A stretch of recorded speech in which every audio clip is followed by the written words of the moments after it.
2017년 2월 13일 말레이시아 쿠알라룸푸르 국제공항. 수많은 여행객들이 오가는 평범한 월요일 아침이었습니다. 그런데 이곳에서 전 세계를 경악시킬 사건이 발생합니다. 한 중년 남성이 공항 터미널을 걷다가 갑자기 쓰러졌습니다. 불과 2초 만에 일어난 일이었죠. 그 남성의 이름은 김정남, 북한 최고 지도자 김정은의 형이었습니다. 그런데 여러분, 이 사건의 진짜 충격은 여기서부터입니다. 사용된 독극물은 VX 신경작용제, 유엔이 금지한 화학무기입니다. 개인이나 테러 조직이 절대 구할 수 없는, 오직 국가만이 보유할 수 있는 살상무기였죠. 왜 북한은 형을 공개적으로, 그것도 국제공항 한복판에서 제거해야 했을까요? 김정남은 정말 그렇게까지 위험한 인물이었을까요? 그리고 이 사건이 남긴 미해결 과제들은 무엇일까요? 오늘 이 영상에서는 단순한 음모론이 아닌 확인된 사실과 전문가 분석을 바탕으로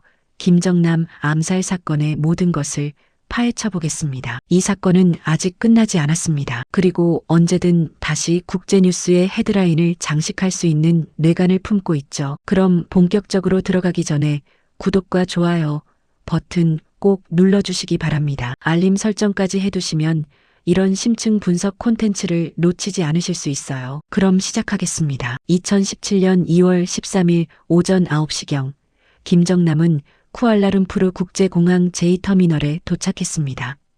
그는 마카오에서 출발해 말레이시아를 거쳐 다른 목적지로 향할 예정이었죠. 공항 내 자동 체크인 키오스크 앞에서 수속을 밟고 있던 그 순간 2명의 젊은 여성이 그에게 다가왔습니다. 한 명은 베트남 국적의 도안티 후웅, 다른 한 명은 인도네시아 국적의 시티 아이샤였습니다. CCTV에 포착된 영상을 보면 이들은 마치 계획된 듯 서로 다른 방향에서 김정남에게 접근했습니다. 그리고 거의 동시에 그의 얼굴에 무언가를 발랐죠. 전체 과정은 불과 2초에서 3초 사이에 일어났습니다. 김정남은 즉시 이상함을 느꼈습니다. 그는 공항 직원에게 다가가 누군가 내 얼굴에 액체를 뿌렸다고 말했죠. 하지만 그때는 이미 늦었습니다. VX 신경작용제는 피부 접촉만으로도 치명적인 독성을 발휘하는 물질이었으니까요. 김정남은 곧 심한 구토와 경련 증상을 보이기 시작했습니다. 공항 의료진이 응급처치를 시도했지만 소용없었습니다. 그는 병원으로 이송되는 구급차 안에서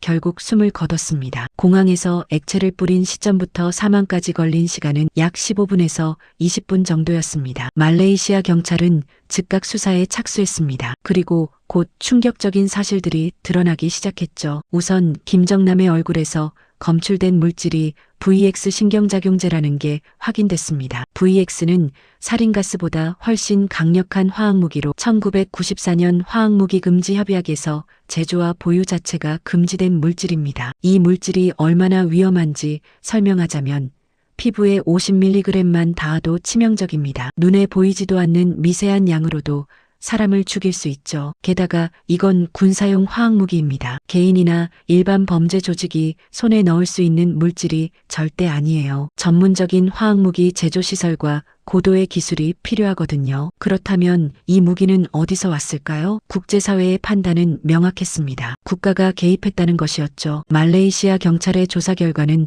더욱 충격적이었습니다. 두 여성 실행범을 체포해 조사한 결과 이들은 자신들이 무슨 일을 하는지조차 제대로 몰랐다는 사실이 드러났습니다. 도안티 후웅은 몰래카메라 장난 프로그램을 촬영하는 줄 알았다고 진술했고 시티 아이샤 역시 유튜브용 장난 영상을 찍는 거라고 들었다고 말했습니다. 이들의 진술에 따르면 사건 몇 주 전부터 특정 남성들에게 접근을 받았다고 합니다. 그 남성들은 이들에게 재미있는 장난을 찍어서 돈을 벌 수 있다며 접근했고 여러 차례 연습을 시켰다고 하죠. 실제로 이들은 사건 며칠 전 공항과 쇼핑몰에서 다른 사람들에게 비슷한 행동을 하는 연습을 했습니다. 물론 그때는 무해한 액체였겠죠. 그런데 가장 중요한 배후 인물들은 어떻게 됐을까요? 말레이시아 경찰은 곧 용의자 명단을 발표했습니다. 북한 국적의 남성 4명이었습니다. 이들은 사건 당일 공항에 있었고 김정남이 쓰러진 직후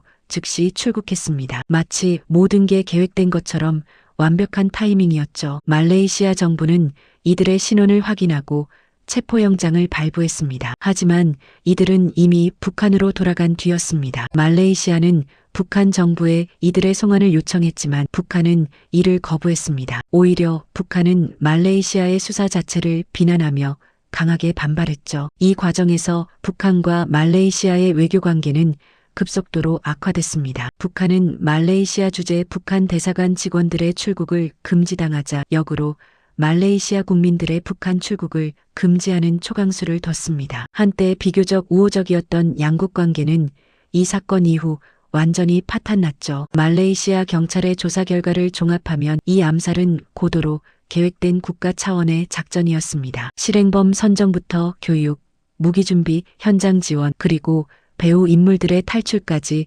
모든 것이 치밀하게 짜여 있었습니다. 특히 VX 신경작용제를 이원화해서 사용한 방식은 전문성을 보여줍니다. 두 여성은 각자 다른 화학물질을 손에 묻혀서 김정남의 얼굴에 발랐는데 이 두 물질이 섞이면서 치명적인 VX가 생성됐다는 분석이 있습니다. 이렇게 하면 실행범들 자신도 상대적으로 안전할 수 있죠. 실제로 두 여성은 사건 직후 손을 씻고 화장실에 갔다가 체포됐는데 심각한 중독 증상은 없었습니다. 이런 정교한 방식은 전문적인 화학무기 훈련을 받은 사람만이 설계할 수 있습니다. 그리고 그런 전문 인력을 보유한 곳은 국가정보기관밖에 없죠. 결국 말레이시아 법원은 두 여성 실행범에 대해 살인죄를 적용했지만 정상 참작을 인정해 경미한 처벌을 내렸습니다. 이들은 자신들이 무슨 일을 하는지 몰랐고 배후에 조종당한 피해자이기도 했으니까요. 2019년 두 여성은 각각 자국으로 송환됐습니다. 하지만 진짜 배후는 여전히 처벌받지 않았습니다. 북한 정부는 이 사건에 대한 관여를 끝까지 부인했고 관련자들을 송환하지 않았습니다. 국제사회는 북한의 국가 테러를 강력히 비난했지만 실질적인 책임을 묻기는 어려웠죠. 그렇다면 이제 핵심 질문으로 넘어가야 합니다. 왜 북한은 이렇게까지 해야 했을까요? 왜 조용히 제거하지 않고 국제공항 한복판에서 전 세계가 지켜보는 가운데 암살을 감행했을까요? 북한이 만약 단순히 김정남을 제거하고 싶었다면 방법은 얼마든지 있었습니다. 그는 마카오와 중국을 오가며 비교적 일정한 패턴으로 생활했거든요. 호텔방에서 조용히 제거할 수도 있었고 교통사고로 위장할 수도 있었습니다. 실제로 북한은 과거에도 해외에서 여러 차례 암살 작전을 수행했는데 대부분은 은밀하게 진행됐죠. 그런데 김정남의 경우는 달랐습니다. 수백 대의 CCTV가 설치된 국제공항, 수많은 목격자가 있는 공개된 장소에서 암살이 이뤄졌습니다. 이건 명백히 의도된 선택이었습니다. 전문가들이 분석하는 첫 번째 이유는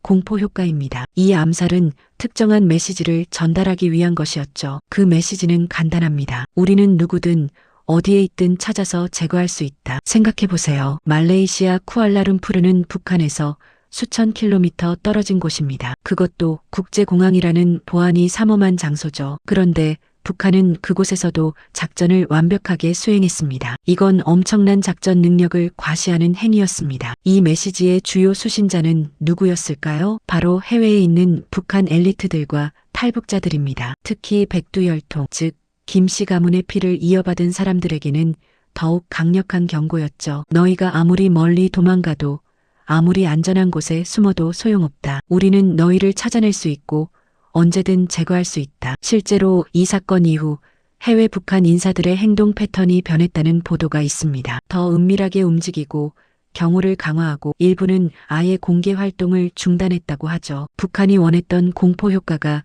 제대로 작동한 셈입니다. 두 번째 이유는 내부 결속 강화입니다. 이건 북한 내부를 향한 메시지였습니다. 최고 지도자의 형제조차도 배신하면 이렇게 된다. 북한에서 김정남은 특별한 존재였습니다. 김정일의 장남이었고 한때 후계자 후보이기도 했죠. 그런 사람도 체제에 위협이 된다고 판단되면 가차없이 제거된다는 것을 보여준 겁니다. 이건 북한 권력층에 대한 강력한 경고였습니다. 혈연도 소용없다. 오직 충성만이 살 길이다. 김정은 정권 초기에는 권력 기반이 불안정했습니다. 고위 간부들 중에는 아직 젊은 김정은을 완전히 신뢰하지 않는 사람들도 있었죠. 김정남 암살은 이런 불안 요소를 제거하고 절대 권력을 확립하기 위한 수단이었습니다. 실제로 김정은은 집권 초기부터 공포 정치를 통해 권력을 공고히 했습니다. 고모부 장성택을 공개 처형한 것이 대표적인 예죠. 김정남 암살도 같은 맥락에서 이해할 수 있습니다. 다만 장성택은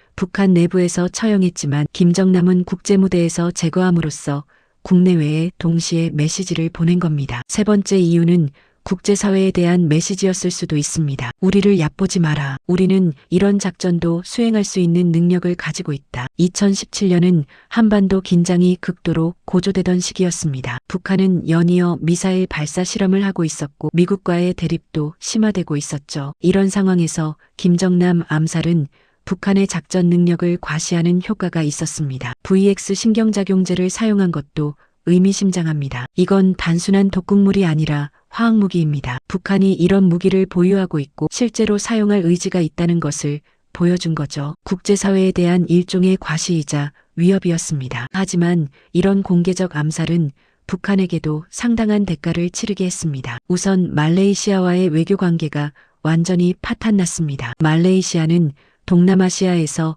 북한과 비교적 우호적인 관계를 유지하던 몇 안 되는 나라 중 하나였는데 이 사건 이후 관계가 악화됐죠. 또한 국제사회의 비난이 쏟아졌습니다. 유엔을 비롯한 여러 국제기구에서 북한의 국가 테러를 규탄했고 추가 제재 논의가 이뤄졌습니다. 북한의 이미지는 더욱 악화됐죠. 그럼에도 불구하고 북한이 이런 방식을 선택했다는 건 그만큼 김정남 제거가 절박했다는 의미일 수 있습니다. 단순히 조용히 없애는 것으로는 부족했던 거죠. 전 세계에 보여줘야 했던 겁니다. 일부 전문가들은 이 암살이 일종의 본보기 처형이었다고 분석합니다. 조선시대에 역모를 저지른 사람을 저작거리에서 공개 처형한 것과 비슷한 논리라는 거죠. 김정남의 죽음을 공개함으로써 최대한의 경고 효과를 노렸다는 분석입니다. 그렇다면 이제 더 근본적인 질문을 해야 합니다. 김정남은 정말 그렇게까지 위험한 인물이었을까요? 겉으로 보기에 그는 정치에 전혀 관심이 없는 것처럼 보였는데 말이죠. 김정남의 공개된 삶을 보면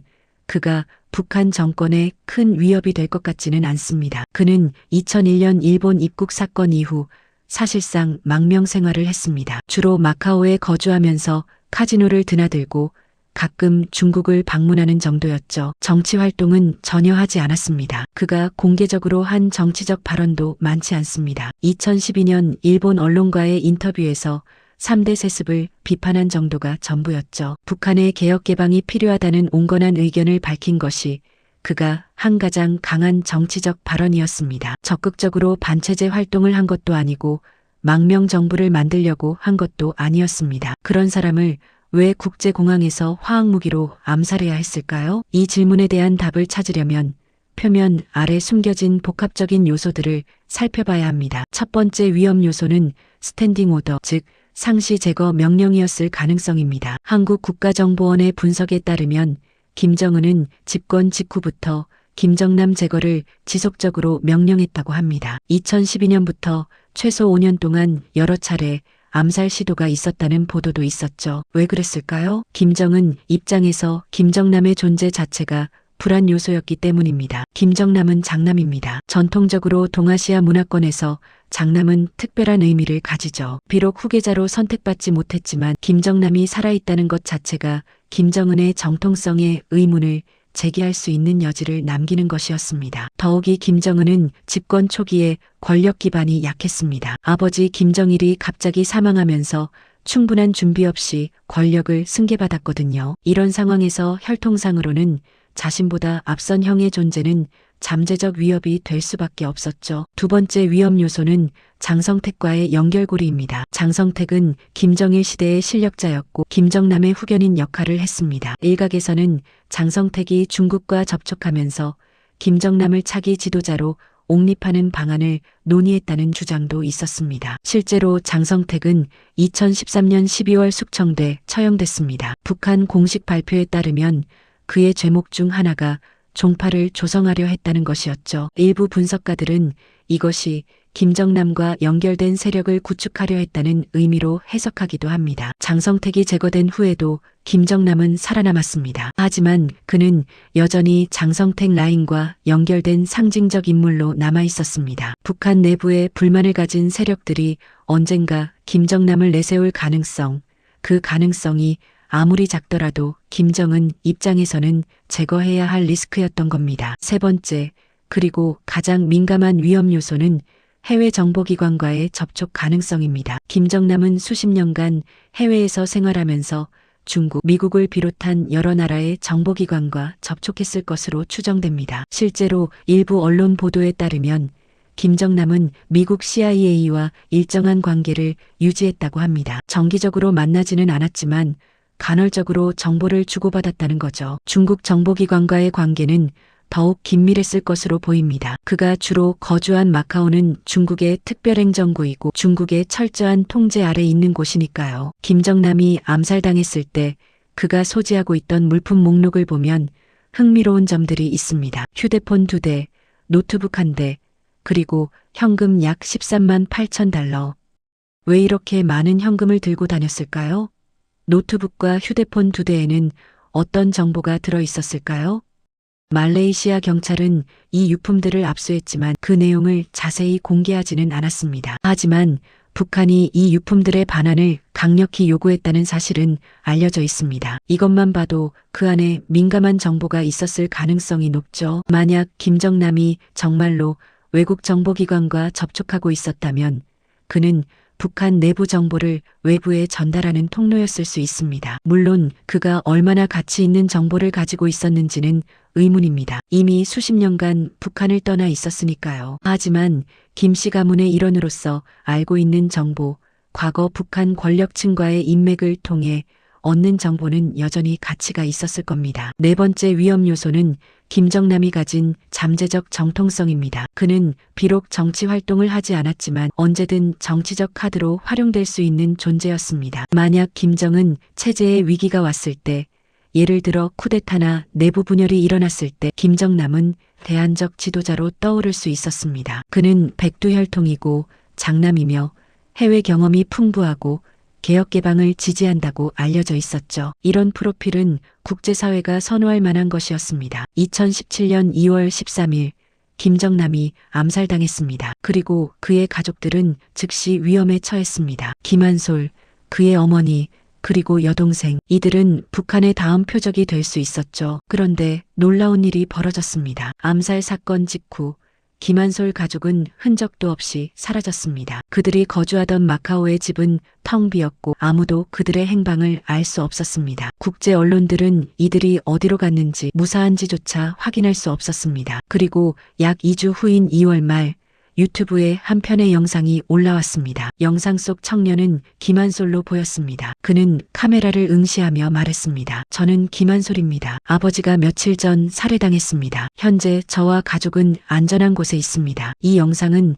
전 세계 언론에 보도됐습니다. 하지만 더 충격적인 것은 영상 마지막에 나타난 로고였습니다. 천리마 시벌 디펜스라는 영문 이름과 함께 천리마 형상의 심볼이 나타났죠. 나중에 한국어로는 자유조선이라는 이름으로 알려진 이 조직이 김한솔 가족을 구출했다고 밝힌 겁니다. 자유조선, 이들은 누구일까요? 이 조직은 2017년부터 본격적으로 활동하기 시작한 북한 반체제 조직입니다. 주로 북한 고위층 탈북자들과 해외 반북 활동가들로 구성된 것으로 알려져 있습니다. 이들의 목표는 명확합니다. 김정은 정권을 무너뜨리고 북한을 해방시키는 것이죠. 자유조선의 존재가 세계에 알려진 것은 김한솔 구출 사건이 처음은 아니었습니다. 그 이전에도 이들은 북한 고위 인사들의 탈북을 도왔다고 주장했습니다. 하지만 김한솔 구출은 이들의 능력을 확실하게 보여준 사건이었습니다. 생각해보세요. 북한 정보기관이 혈안이 돼서 찾고 있는 사람을 마카오에서 안전하게 빼내는 것은 결코 쉬운 일이 아닙니다. 이는 상당한 조직력, 자금, 그리고 국제적 네트워크가 필요한 작전입니다. 자유조선이 이를 성공시켰다는 것은 이들이 결코 만만한 조직이 아니라는 것을 의미합니다. 그런데 자유조선의 활동은 여기서 끝나지 않았습니다. 2019년 2월 더욱 대담한 작전이 펼쳐졌습니다. 바로 스페인 마드리드 주재 북한 대사관 침입 사건입니다. 2019년 2월 22일 자유조선 요원들로 추정되는 10여 명의 남녀가 스페인 마드리드의 북한 대사관에 침입했습니다. 이들은 대사관 직원들을 제압하고 약 5시간 동안 대사관을 장악했습니다. 그 사이에 이들은 컴퓨터, 서류, 휴대폰 등을 수거했죠. 더 놀라운 것은 이 과정에서 이들이 북한 대사관의 임시 대리대사를 설득해 망명을 시도하게 했다는 점입니다. 비록 결국 망명은 이루어지지 않았지만 이는 자유조선의 대담함을 보여주는 사례였습니다. 스페인 경찰의 수사 결과 이 작전을 주도한 것은 에이드리언 홍이라는 인물로 밝혀졌습니다. 멕시코 출신의 미국 영주권자인 그는 북한 인권운동가로 알려져 있었습니다. 그는 자유조선의 핵심 인물 중 한 명으로 추정됩니다. 흥미로운 점은 자유조선이 북한 대사관에서 가져온 자료를 미국 FBI에 전달했다는 보도입니다. 이는 자유조선이 단순한 반체제 조직이 아니라 서방 정보기관과 어느 정도 협력 관계에 있을 가능성을 시사합니다. 물론 FBI는 이를 공식적으로 확인하지 않았습니다. 미국 정부 역시 자유조선과의 관계를 부인했죠. 하지만 정황상 일정한 관계가 있었을 것으로 많은 전문가들이 보고 있습니다. 자유조선은 자신들의 웹사이트를 통해 여러 차례 성명을 발표했습니다. 이들은 자신들을 임시정부라고 칭하며 장차 북한을 해방시키고 새로운 정부를 수립하겠다는 비전을 밝혔습니다. 또한 북한 주민들에게 정권에 저항할 것을 호소하기도 했죠. 그렇다면 김한솔은 이 자유조선에서 어떤 역할을 하고 있을까요? 이 부분은 여전히 미스터리입니다. 김한솔은 2017년 구출 영상 이후 공개석상에 나타나지 않았습니다. 그의 정확한 거주지도 알려지지 않았죠. 다만 자유조선이 김한솔을 보호하고 있다는 것은 분명합니다. 일부 분석가들은 자유조선이 김한솔을 미래의 상징적 지도자로 생각하고 있을 가능성을 제기합니다. 마치 티베트 망명 정부가 달라이 라마를 중심으로 하는 것처럼 자유조선도 김한솔을 중심으로 전통성을 확보하려 한다는 거죠. 실제로 김한솔이 가진 상징성은 대단합니다. 그는 백두혈통의 직계이고 김정일의 손자입니다. 더욱이 젊고 교육받았으며 북한 체제를 공개적으로 비판한 인물이죠. 만약 북한의 정권 교체가 일어난다면 김한솔은 새로운 정권의 정통성을 뒷받침할 수 있는 중요한 인물이 될 수 있습니다. 물론 이는 매우 가설적인 시나리오입니다. 김한솔 본인이 정치적 역할을 원하는지도 확실하지 않습니다. 그는 암살 사건 이전 인터뷰에서 나는 평범한 사람이 되고 싶다고 말한 적이 있습니다. 정치가 아니라 학업과 일반적인 삶을 원한다고 했죠. 하지만 역사는 때때로 개인의 의지와 상관없이 사람들을 특정 역할로 밀어넣습니다. 김한솔이 원하든 원하지 않든 그는 이미 북한 반체제 세력의 상징이 됐습니다. 그리고 북한 정권 입장에서는 제거해야 할 위험 인물 1순위가 됐죠. 자유조선과 김한솔의 존재는 북한 정권에게 골칫거리입니다. 김정남을 제거했지만 오히려 그의 아들을 중심으로 한 더 조직적이고 국제적인 반체제 세력이 탄생한 셈이니까요. 만약 김정남이 살아있었다면 그는 여전히 정치적으로 소극적이었을 겁니다. 하지만 그의 암살은 김한솔을 깨웠고 자유조선에게 명분을 줬습니다. 어쩌면 김정은의 암살 결정은 역효과를 낸 것일 수도 있습니다. 잠재적 위협을 제거하려다가 오히려 더 큰 위협을 만들어낸 것이죠. 그리고 이 이야기에는 또 하나의 중요한 미해결 과제가 남아 있습니다. 바로 김정남의 유품들입니다. 2017년 2월 13일 김정남이 쿠알라룸푸르 공항에서 암살당했을 때 말레이시아 경찰은 그의 소지품들을 압수했습니다. 사건 초기에 공개된 목록을 보면 상당히 흥미롭습니다. 휴대폰 2대, 왜 2대를 가지고 다녔을까요? 하나는 일상적인 연락용, 다른 하나는 특별한 목적을 위한 것일 가능성이 있습니다. 정보기관과의 연락이나 민감한 정보 보관용으로 말이죠. 노트북 1대, 수십 년간 해외를 떠돌며 생활한 김정남의 노트북에는 어떤 정보가 들어있었을까요? 개인적인 일기나 사진만 있었을까요? 아니면 더 중요한 무언가가 있었을까요? 현금 약 13만 8천 달러, 하나로 약 1억 5천만 원이 넘는 돈입니다. 일반인이 여행할 때 들고 다니는 금액이 아니죠. 왜 이렇게 많은 현금이 필요했을까요? 어디에 쓰려고 했던 걸까요? 말레이시아 경찰은 이 유품들을 철저히 조사했을 것입니다. 하지만 그 내용은 지금까지도 대부분 공개되지 않았습니다. 수사의 민감성 때문일 수도 있고 국제 외교적 고려 때문일 수도 있습니다. 북한은 사건 직후부터 이 유품들의 반환을 강력히 요구했습니다. 시신과 함께 유품도 돌려달라고 했죠. 말레이시아는 이를 거부했습니다. 수사가 진행 중이고 또한 유족의 확인이 필요하다는 이유였습니다. 그런데 진짜 유족은 누구일까요? 북한 정부일까요? 아니면 김한솔 가족일까요? 법적으로는 김한솔과 그의 어머니, 여동생이 유족입니다. 하지만 이들은 어디 있는지조차 공개되지 않은 상태였습니다. 2017년 3월 말레이시아와 북한은 외교 협상을 통해 타협에 이르렀습니다. 북한은 말레이시아에 억류돼 있던 자국민들을 데려가고 말레이시아는 김정남의 시신을 북한에 인도했습니다. 하지만 유품에 대해서는 명확한 합의가 공개되지 않았습니다. 여기서 중요한 질문이 생깁니다. 그 유품들은 지금 어디에 있을까요? 여전히 말레이시아 경찰이 보관하고 있을까요? 아니면 제3국으로 넘어갔을까요? 혹시 김한솔 가족에게 전달됐을까요? 일부 언론은 미국이 이 유품들에 관심을 보였다고 보도했습니다. 특히 휴대폰과 노트북에 들어있을 정보에 대해서요. 만약 김정남이 정말로 외국 정보기관과 접촉하고 있었다면 그 연락 기록이나 정보가 이 기기들 안에 있을 테니까요. 또한 김정남이 북한 내부에 대해 알고 있던 정보도 중요합니다. 비록 오래전에 북한을 떠났지만 그는 김씨 가문의 일원으로서 일반인은 알 수 없는 정보를 가지고 있었을 겁니다. 권력 구조,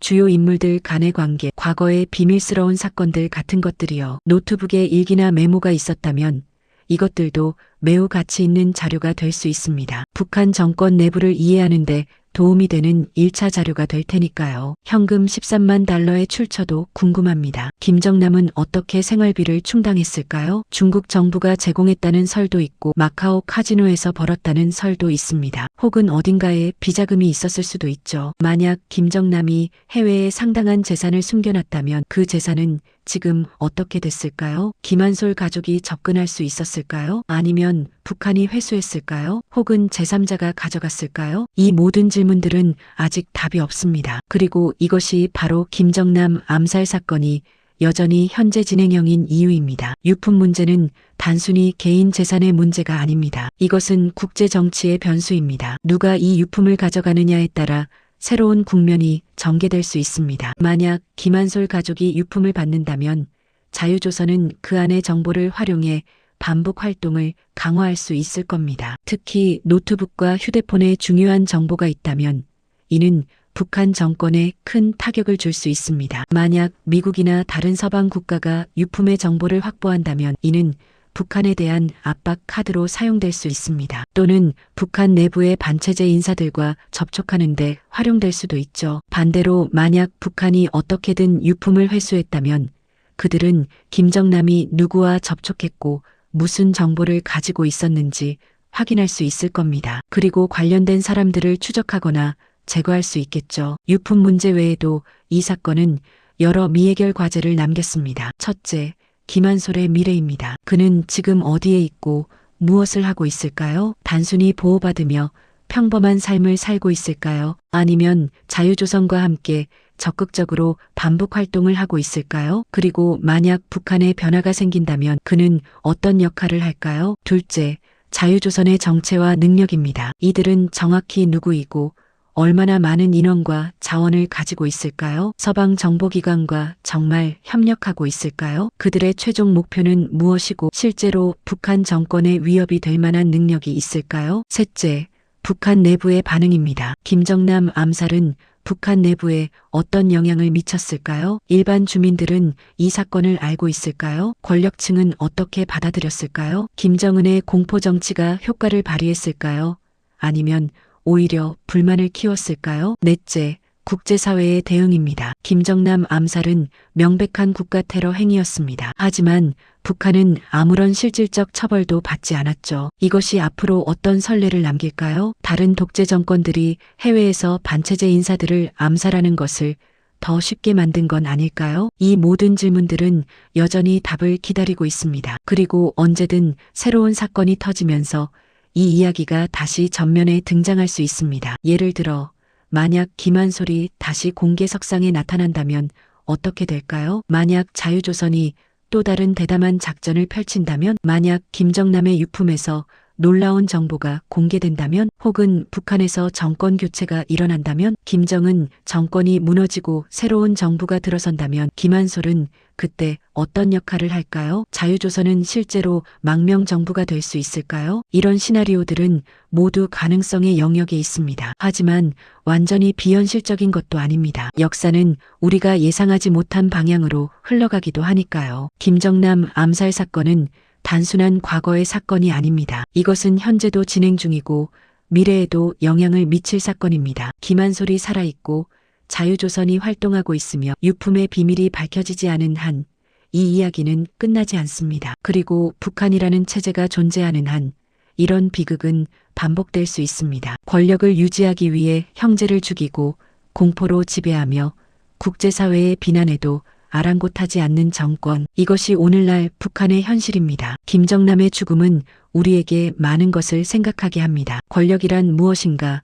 정통성은 어디서 오는가? 독재 정권은 왜 이렇게까지 집착하는가? 그리고 인간의 생명은 정치적 계산 앞에서 얼마나 쉽게 희생되는가? 2017년 2월 13일 쿠알라룸푸르 국제공항에서 쓰러진 한 남성. 그는 단지 잘못된 가문에 태어났다는 이유로, 잘못된 시기에 살았다는 이유로 목숨을 잃었습니다. 그리고 그의 죽음은 새로운 비극과 갈등의 씨앗이 됐습니다. 이 이야기는 아직 끝나지 않았습니다. 김한솔이 어디선가 숨을 쉬고 있고 자유조선이 활동하고 있으며 북한 정권이 여전히 공포 정치를 이어가는 한 이 이야기는 계속될 것입니다. 그리고 언젠가 모든 진실이 밝혀지는 날이 올 것입니다. 김정남의 유품 속 비밀이 공개되고 자유조선의 정체가 드러나며 북한 내부의 반응이 알려지는 날, 그날이 언제가 될지는 아무도 모릅니다. 하지만 역사는 결국 진실을 드러낸다는 것, 우리는 압니다. 여러분, 오늘 영상 어떠셨나요? 김정남 암살 사건의 표면